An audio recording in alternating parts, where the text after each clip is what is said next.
증권사, 그리고 신한금융투자, 취업 박살내기, 초대형 IB부터 자소서까지.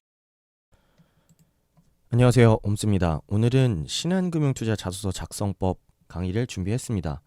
그런데 지금 최근 들어서 증권사 채용들이 동시에 진행되고 있는 곳들이 많아서 오늘 신금투 자소서 작성법 설명하기에 앞서서 증권산업 전체에 대한 이야기를 좀 같이 풀어낼 거거든요. 그래서 이 증권사 지원하시는 모든 분들은 해당 동영상을 보고 나서 증권사 지원 동기나 입사 포부 아니면 이제 지원 직무에 대한 이해를 높이는 데 있어서도 좀 도움이 많이 되실 수밖에 없기 때문에 꼭 다들 참고해 보시면 좋을 거라고 생각합니다. 먼저 이제 채용 그 전형이나 직무에 대한 어떤 직무를 뽑는지에 대한 이야기는 구체적으로 하지 않을 거고요. 우선 산업에 대한 설명부터 바로 좀 해보도록 하겠습니다. 자료는 신한금융투자 반기보고서에서 따온 내용들 가지고 할 거고요. 제가 항상 하듯이 사업의 내용에 있는 내용들을 좀 일부 따와서 여러분들한테 설명을 좀 드릴 예정입니다. 우선 산업의 특성을 보시면 그 증권산업에 대한 이 개괄적인 이해를 할 수가 있는데요. 금융투자업, 그러니까 증권사는 자금의 수요자와 공급자에게 증권을 발행하고 제공하여 필요한 자금을 지원받는 직접 금융산업이다 라고 얘기를 하는데, 쉽게 얘기해서 돈이 필요한 사람들과 돈을 투자하고자 하는 두 어떤 자금의 수요자와 공급자들을 연결해주는 산업이라고 보시면 쉽게 이해하실 수 있고요. 우리가 일반적으로 알고 있는 증권사, 대부분의 증권사들이 수익을 내는 구조는 바로 위탁 매매를 통한 수수료입니다. 그러니까 우리가 이제 증권사에 돈을 맡겨놓고 그리고 MTS나 HTS를 활용해서 증권 거래들을 하게 되는데요. 그 거래 과정에서 발생하는 수수료들이 바로 증권사의 어떤 주된 사업 수수료라고 보시면 이해가 좀 쉬울 것 같습니다. 이외에도 그 자기들이 갖고 있는 고유 자금을 활용해서 직접 매매를 하기도 합니다. 이게 바로 자기 매매라고 하고요. 그리고 이제 기타 부수 겸용 업무로 투자 자문, 일임, 신탁 등 업무를 좀 이제 같이 영위를 하고 있습니다.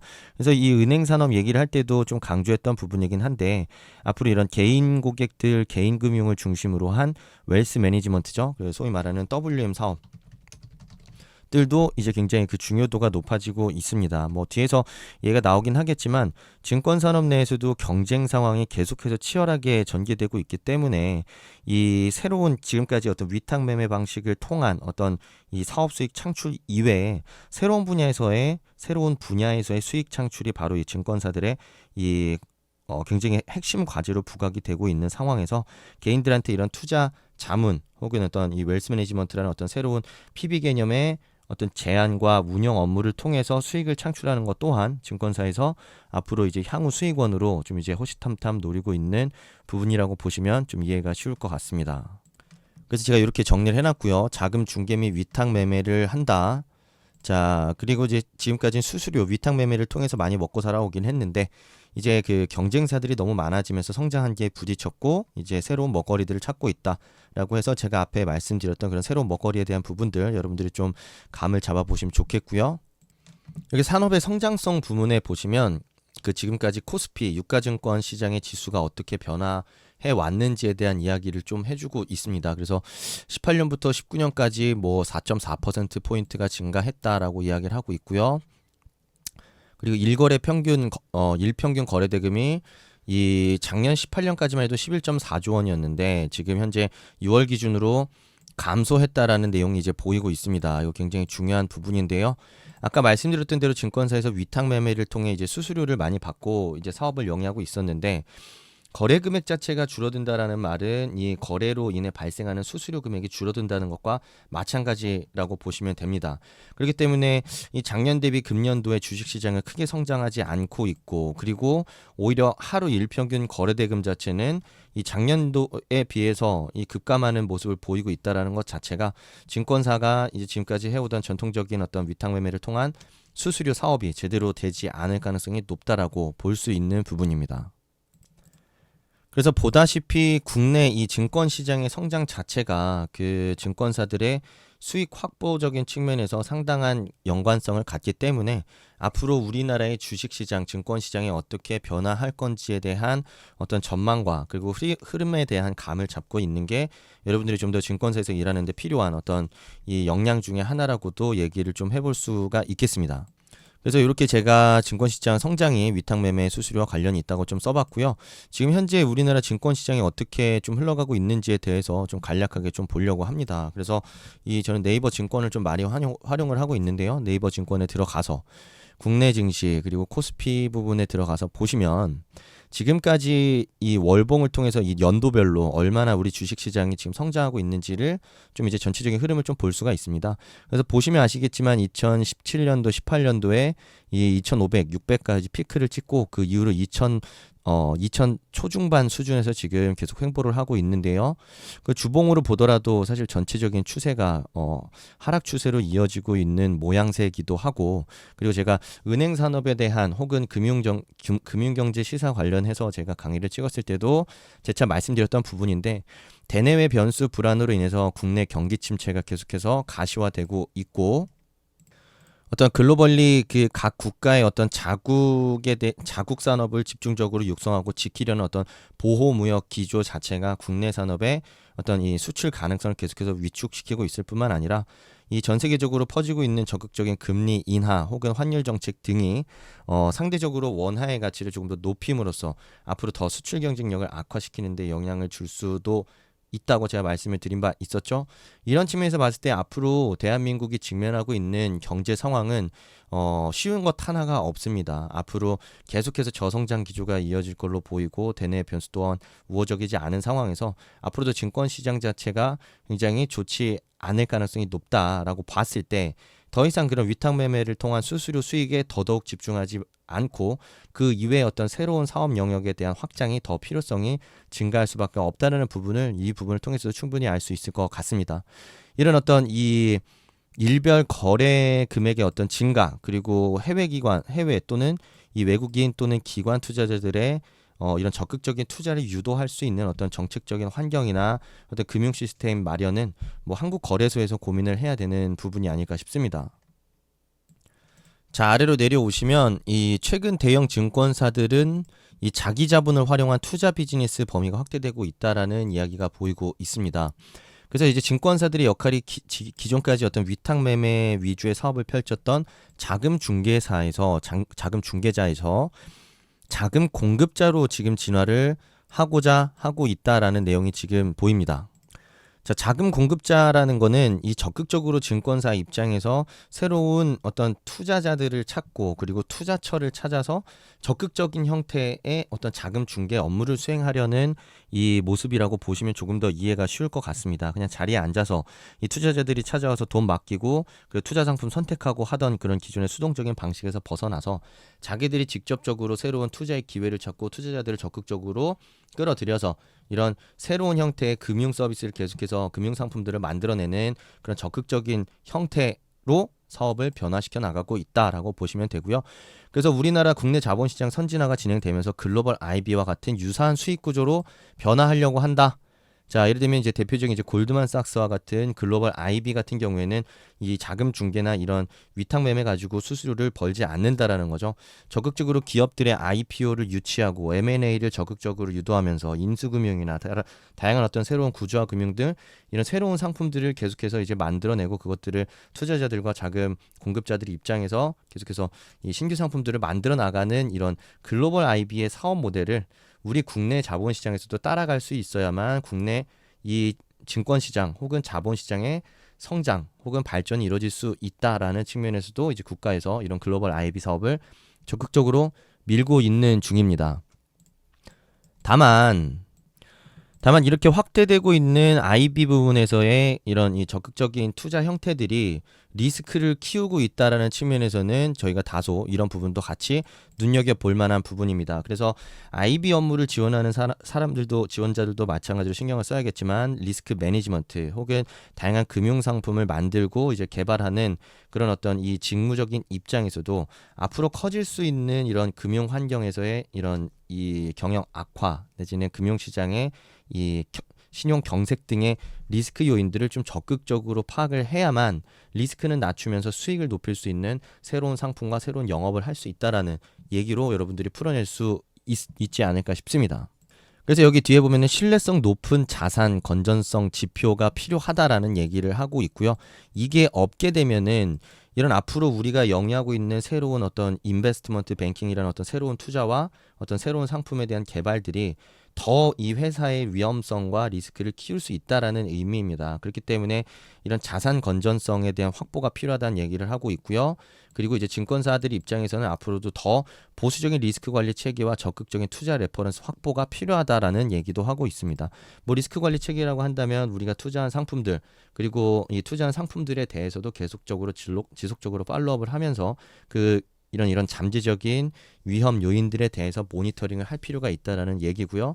적극적인 투자 레퍼런스 확보라는 건 이 IB라는 게 제가 이따가 설명을 좀 드리겠지만 이 지금까지 하지 않았던 새로운 형태의 이제 금융 서비스들을 이 증권사에서 나서서 하는 거기 때문에 지금까지 오랜 업력이 없었던 만큼 그 관련된 분야에서의 히스토리와 전문성 노하우가 상대적으로 낮을 수밖에 없습니다. 그런 측면에서는 우리가 하고자 하는 IB 사업에 대한 안정성을 높이고 투자 가능성을 좀 더 높이기 위해서는 더 많은 레퍼런스에 대한 확보와 조사, 분석 등이 필요하다라는 얘기로 이 부분을 이해하시면 좋을 것 같습니다.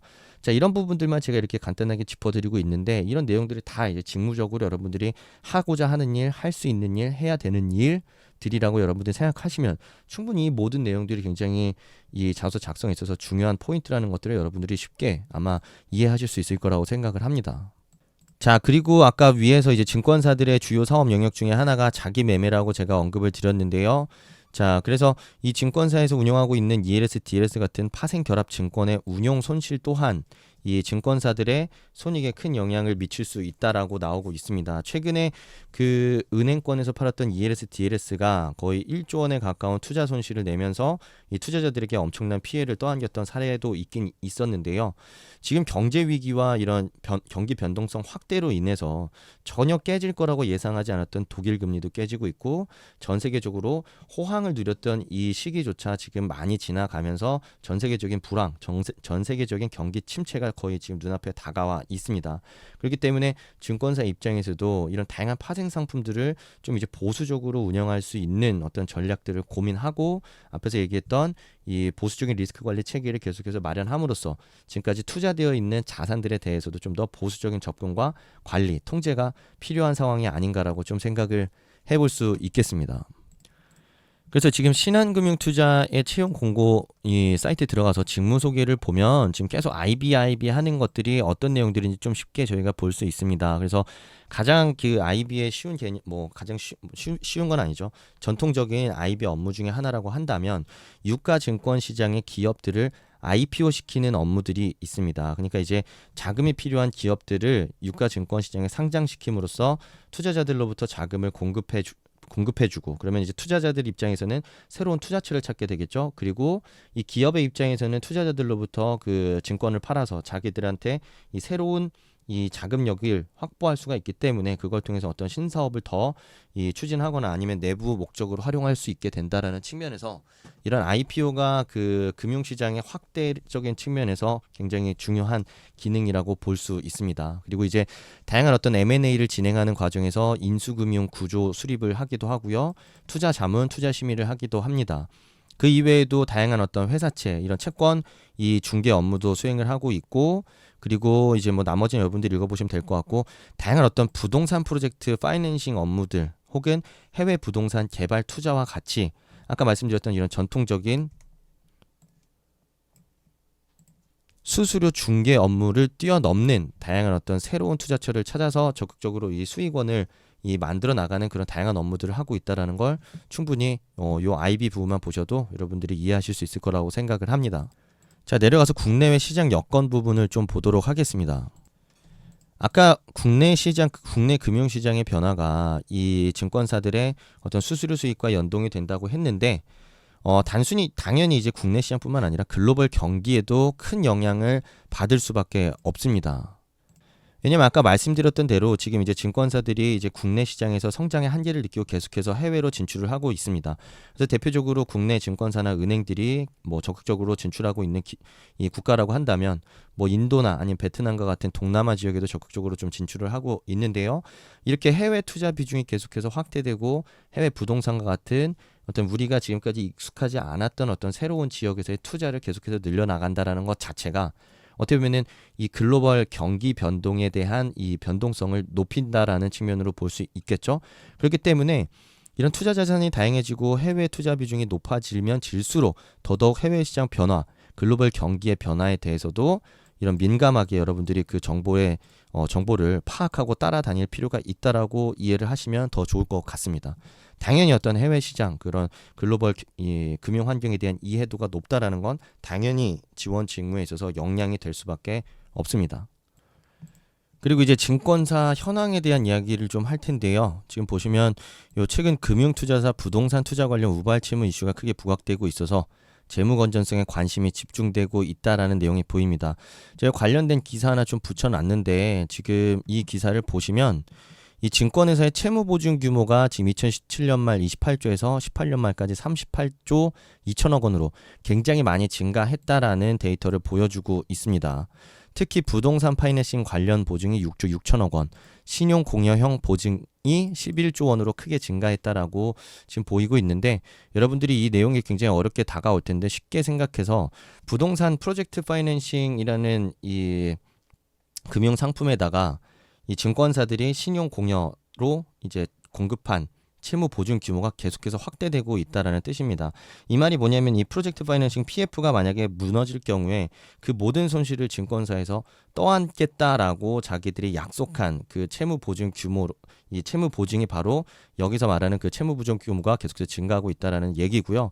지금 현재 부동산 시장의 침체가 계속되고 있고 그리고 이 적극적인 투자가 어려운 이런 각종 규제적인 상황에서 이 증권사들이 지금까지 앞다투어 늘렸던 이런 PF 관련된 채무 보증 규모가 향후에 굉장히 어떤 뇌관으로 작용함으로써 증권사들을 연이어 부도시킬 수 있는 굉장히 무서운 이런 이 요인이 될 수도 있다라는 점으로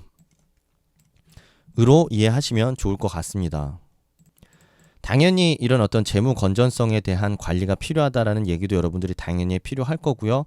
그리고 이제 증권사별로는 보유 자산에 대한 리스크 관리 역량에 따라 차별화가 이루어질 전망이라고 여기서도 표기가 되어 있는데 각 증권사별로 갖고 있는 PF의 그 대출, 이 PF 대출을 했던 그 대상 투자 자산이 어느 지역에 속해 있느냐, 그 투자 부동산 형태는 뭐 오피스텔이냐, 아파트냐, 상가냐, 공장이냐, 무엇이냐에 따라서 이런 개별 증권사별로 수익성과 위험성이 천차만별로 달라질 수밖에 없다라는 이야기를 하고 있는 거고요. 그런 측면에서는 좀 더 보수적인 포트폴리오 그리고 수익성이 높은 이런 투자 자산을 대상으로 PF를 일으키고 채무 보증을 했던 증권사 같은 경우에는 상대적으로 그 리스크가 덜할 수밖에 없다라고 좀 볼 수도 있겠습니다. 자, 여기 보시면은 지금 현재 2019년 6월 말 기준으로 이 56개 업체가 동사업을 영위하고 있다고 합니다. 정말 엄청나게 많은 이 경쟁사들이 지금 난립하면서 이 시장에 난립하고 있다라는 상황이고요. 당연히 이런 많은 경쟁자가 시장에 있다라는 건 이런 과도한 경쟁과 출혈 경쟁으로 이어질 수 있는 어떤 상황적인 근거가 됩니다. 이로 인해서 이 지금 보시면 아시겠지만 이런 과도한 경쟁은 중소형사들의 어떤 이 사업 경쟁력 악화랑 그대로 연결이 될 수밖에 없습니다.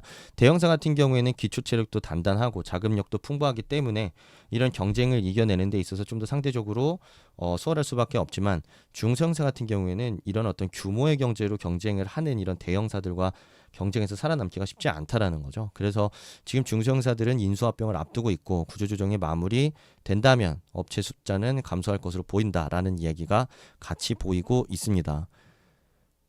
그리고 어떤 이 금융당국의 이런 레버리지 비율 규제가 갈수록 조금씩 높아지고 있다라는 얘기가 이 부분에서 나오는데요.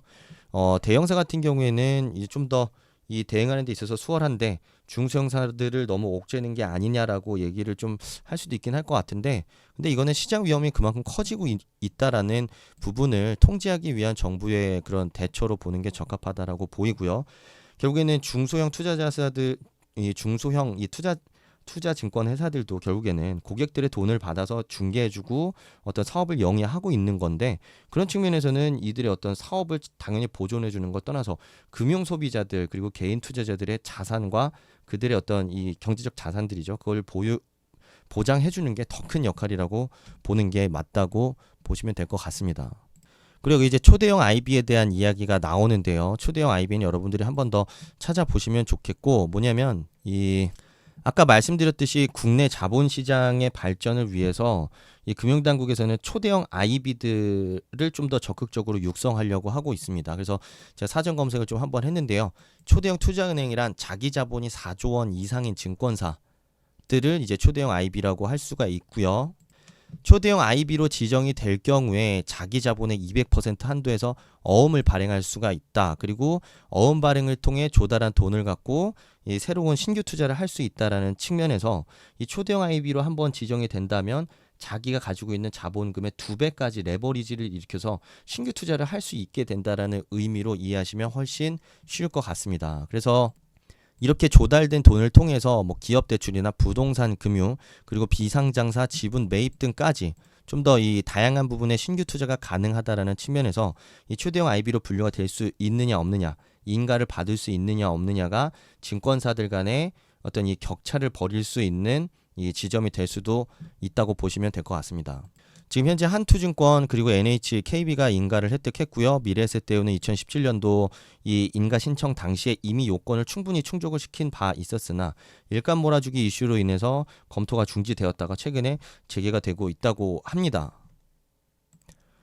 그래서 최근 8개 증권사, 상위 8개 증권사의 해외 대체 투자 규모, 해외 대체 투자라는 건 이 해외 시장에 기존의 전통적인 어떤 투자 대상이 아닌 어떤 새로운 투자 대상에 대한 투자라고 보시면 이해가 쉬울 것 같고요.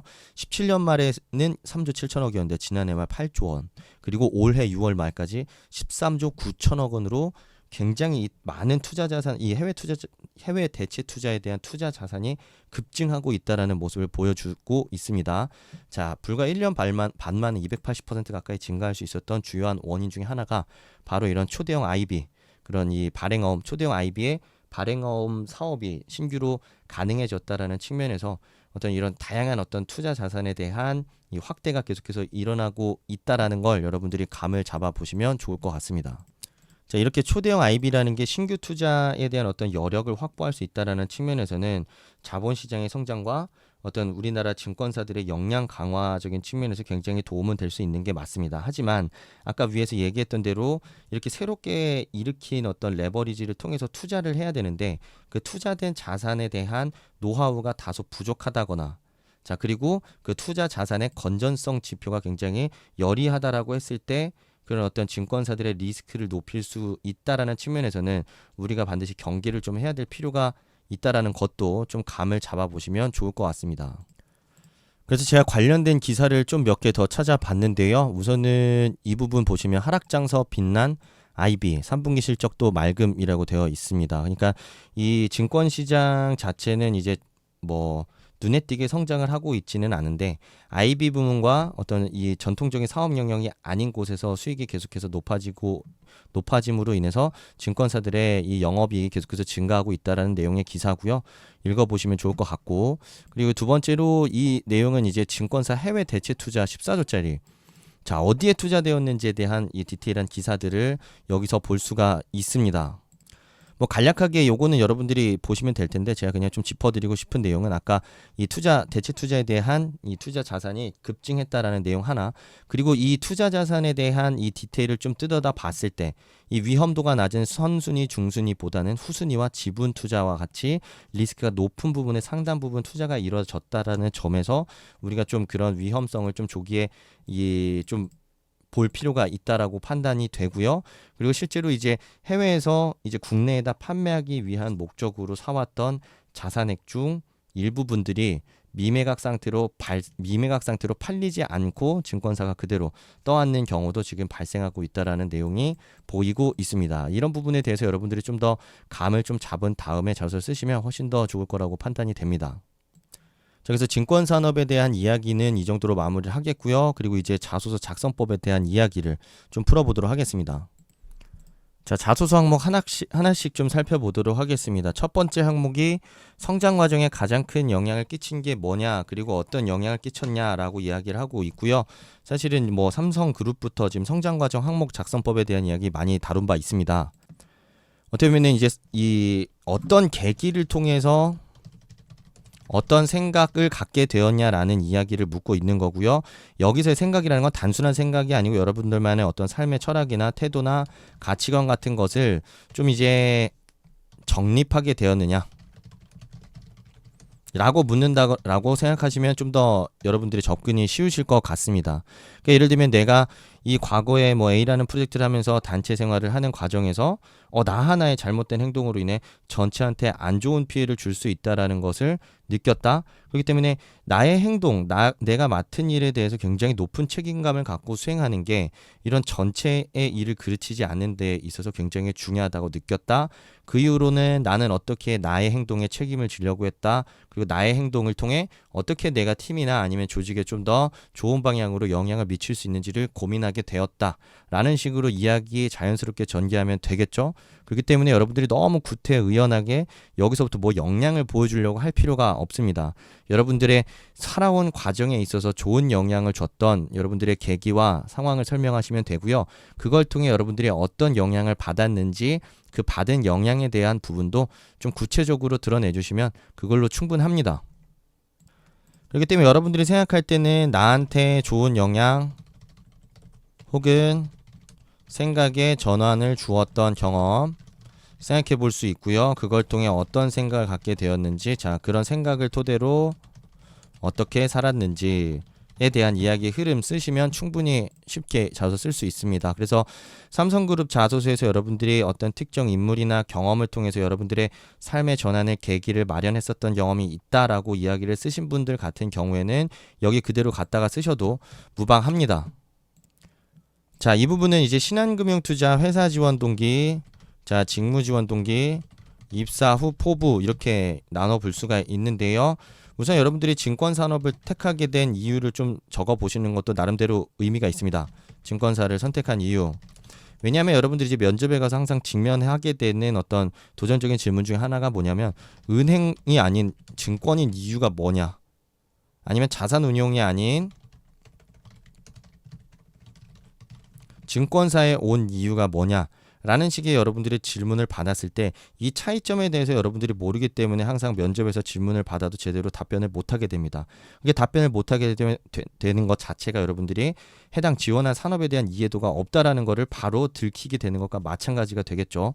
그렇기 때문에 여러분들이 왜 증권사에서 일하고 싶은지에 대한 이유를 좀 적어 볼 때 아까 말씀드렸던 적극적인 의미의 어떤 자금 중개와 어떤 새로운 투자를 통해서 이 소비자들에게, 금융 소비자들에게 혹은 투자자들에게 더 다양한 투자 기회를 제시하고 금융시장을 성장시킬 수 있다라는 측면에서 증권사의 매력을 좀 얘기해 보면 좋을 것 같고요.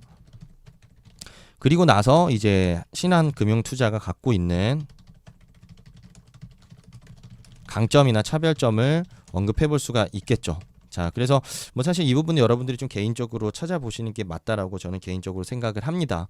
뭐 신한금융투자 같은 경우에는 우선은 신한금융지주 그룹 안에 있으면서 굉장히 어떤 그룹사 간의 시너지가 굉장히 적극적으로 일어난다라는 측면이 신금투만의 장점 중 하나가 될 수도 있다고 생각을 하고요. 이 이외에도 여러분들이 좀 다양하게 이 신금투만의 매력과 장점을 좀 찾아보시면 좋을 것 같습니다. 뭐 아까 말씀드렸던 측면에서 얼마나 이런 투자 자산의 이 포트폴리오가 균형을 잡고 있는지, 그리고 얼마나 철저하게 리스크 관리를 해나감으로써 혹은 어떤 이런 투자 레퍼런스를 쌓아감으로써 투자의 안정성과 수익성을 동시에 확보해 나가고 있는지에 대한 이야기도 물론 같이 해볼 수가 있겠습니다. 자, 직무 지원 동기는 여러분들이 지원하고자 하는 직무를 지원한 이유인데, 여러분들이 억지로 나는 이런 경험이 있어서 이 직무에 관심이 있었다라는 이야기를 하는 건 좋은데, 구체적으로 어떤 이유에서 어떤 점이 매력적으로 느껴졌는지. 자, 단순하게 좀 예를 들어보자면 은행에서 인턴을 하면서 WM에 관심을 갖게 됐다. WM의 중요성과 관심을 절감하게 됐다. 자, 아무런 의미 없는 얘기입니다. 디테일이 하나도 없어요. 왜 WM이 중요해지고, 자, WM 중에서도 어떻게 해당 업무에 좀 더 집중하거나 역량을 키우고 싶다는 생각이 들었는지, 자, 구체성 있게 이야기를 풀어내야 의미가 생긴다는 점 여러분들이 꼭 명심을 하셨으면 좋겠고요. 자, 그런 측면에서 IB가 왜 중요하다? IB가 이제 예를 들면 적극적 영업을 한다고 친다면 그게 왜 중요한지, 자, RM이 있는데 RM의 역할이 무엇인데 왜 중요한지 아까 사실 다 얘기했던 부분들입니다. 자, 스텝 부분. 자, 그러니까 이제 뒤에서 이제 경영 지원이라든지 다양한 이 서포트 업무를 수행하는 스텝 직군에서의 역할이 회사 발전에 어떻게 중요한지, 자, 이런 얘기들을 여러분들이 좀 더 이 직무의 중요성과 역할을 중심으로 접근을 해보면 훨씬 더 좋게 쓸 수가 있고요. 입사 부분은 그냥 제가 간단하게 요 내용만 얘기를 해준다면, 지금 이 작년 말까지만 해도 신한금융투자의 총 자본액이 이 3조 4,700억 정도가 됐었습니다. 근데 아마 지난 7월에 6,600억 원의 유상증자를 받음으로써 총 자본이 4조 원을 초과하게 됐습니다. 자, 이 말은 이 의미는 뭐냐면 이제 앞으로 초대형 IB 인가를 받고 새로운 어떤 이 발행하원 발행을 통해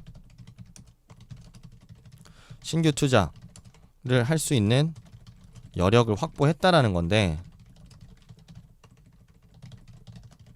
자, 그 측면에서 이제 앞으로 신한금융투자에서 새로운 엔진을 장착했으니까 이 엔진을 어떻게 좀 더 적극적으로 활용할 수 있는지에 대한 이야기, RM 측면에서, IB 측면에서, 영업 측면에서, 운용 측면에서 다양한 이야기들 여러분들 해볼 수 있겠습니다.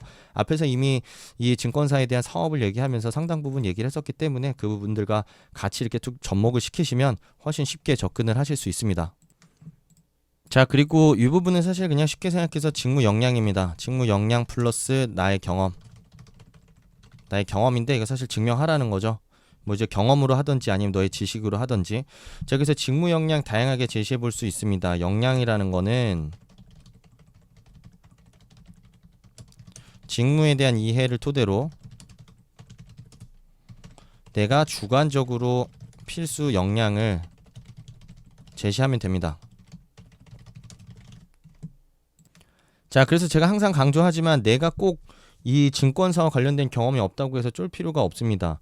예를 들면 아까 위에서 얘기했던 대로 이제 앞으로 초대형 IB가 이제 이 초대형 IB 인가를 받으면서 새로운 자금 여력을 확보한다고 봤을 때 앞으로 어떤 도전적이고 적극적인 인재가 매우 필요하다라고 이야기를 좀 해볼 수가 있겠죠. 나는 얼마나 도전적이고 적극적으로 업무를 찾고 수행하고 해내는지에 대한 이야기 뒤에서 제시하게 되면은 내가 제시한 주제와 내가 제시한 팩트가 하나로 연결됨으로써 논리적인 구조를 완성할 수 있게 됩니다.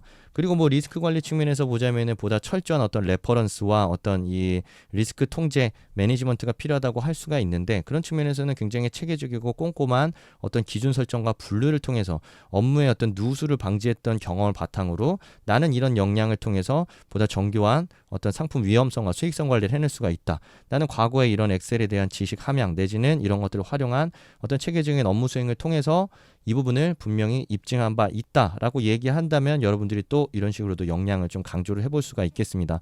역량은 어떤 역량을 제시해도 좋습니다. 그 역량을 제시한 이유가 무엇인지를 설득하는 게 중요한 거고요.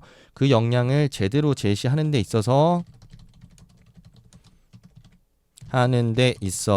직무에 대한 이해가 중요할 수밖에 없다는 점. 자, 스펙을 뛰어넘는 자소서에서도 계속 강조한 바 있습니다. 자, 그래서 어떻게 직무를 이해할 것인가, 어떻게 직무를 공부할 것인가가 바로 여러분들이 제시하는 직무 역량, 직무 지원 동기를 좀 더 설득력 있게 만드는 데 있어서 큰 차이를 만들 수밖에 없습니다. 자, 이 항목은 뭐 본인의 삶에 있어서 가장 중요하다고 생각하는 가치를 얘기하라고 했는데요. 여기 또 역량 얘기하지 마세요, 여러분. 역량 얘기하지 말 것 첫 번째. 자, 두 번째. 또 도전정신 이런 거 하지 마시고요, 제발. 자, 도전정신 너무 식상합니다. 자, 자연스럽게 여러분들이 중요하다고 생각하는 가치를 얘기하셔도 됩니다. 다만 구체적으로 얘기를 하시면 돼요. 예를 들면 뭐 타인과 어울려 사는 삶이 중요하다.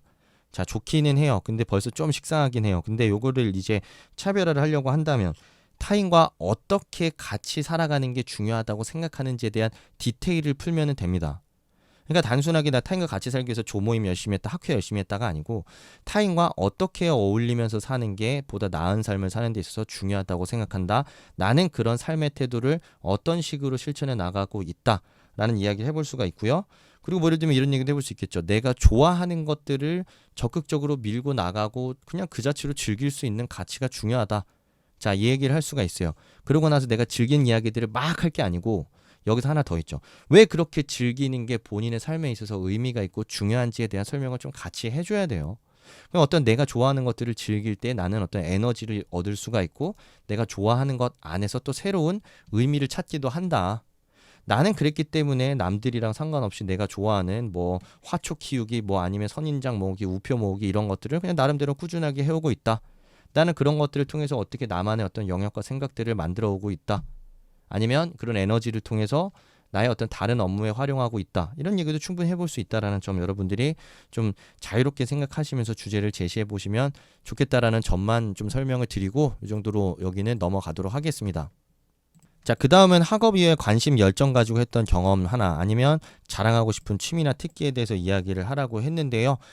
이 부분에 있어서도 여러분들이 뭐 자랑을 해도 좋습니다. 근데 이 관심과 열정이라는 키워드가 보이고 여기서 자랑하고 싶은 취미나 특기가 보이는데 좀 여러분들의 이 좀 진솔하게 여러분들의 이야기를 전할 수 있는 경험을 쓰셨으면 좋겠어요. 뭐 그러니까 공모전을 통해서 또 1등 했다라는 거 자랑하는 것도 물론 좋긴 한데 그 공모전에 나는 왜 더 많이 애착이 갔는지 그 공모전에 갔던 애착을 나는 어떻게 좀 더 에너지로 전환시켜서 어떤 부분들까지 좀 고민을 왜 하고 싶었는지 그래서 나는 좀 더 뭐 IT적인 부분도 왜 결합을 좀 시켜보고 싶었고 그걸 통해서 나름대로는 상을 못 탔지만 그럼에도 불구하고 어떤 열정을 나는 보여줬다라는 측면에서 나에겐 굉장히 의미가 있는 경험이고 기억에 남는다라고 이야기를 해도 굉장히 진솔하게 나의 이야기를 전하면서 내가 그 경험을 통해 느낀 점까지 이런 인사 담당자들한테 충분히 설득할 수 있게 됩니다. 그렇기 때문에 너무 의식적으로 이야기의 주제를 뽑아낼 필요가 없고요.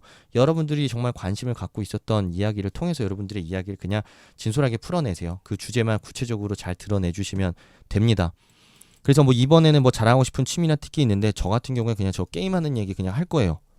왜냐면 제가 이 게임을 즐기면서 저는 에너지를 얻기도 하고 그 게임이 갖고 있는 어떤 특징적인 부분들을 통해서 그 게임만의 매력을 저는 인사 담당자들한테 보여주고 싶기도 할 겁니다. 그리고 심지어 그런 얘기도 같이 곁들일 거예요. 뭐냐면 그렇게 나는 즐겁게 게임을 즐기고 하는 와중에도 내가 해야 될 일들을 어떻게 척척척척 다 해놨다. 나는 게임을 이렇게 즐기면서도 나의 어떤 다른 영역에서의 삶이 피해받지 않고 침해받지 않고 오히려 더 잘 될 수 있는 어떤 에너지로 승화시켰다라고 얘기한다면 게임 얘기가 왜 나쁜가요? 전 나쁘다고 생각하지 않습니다. 면접에서도 그냥 취미 물어보는 게임을 얘기하고요.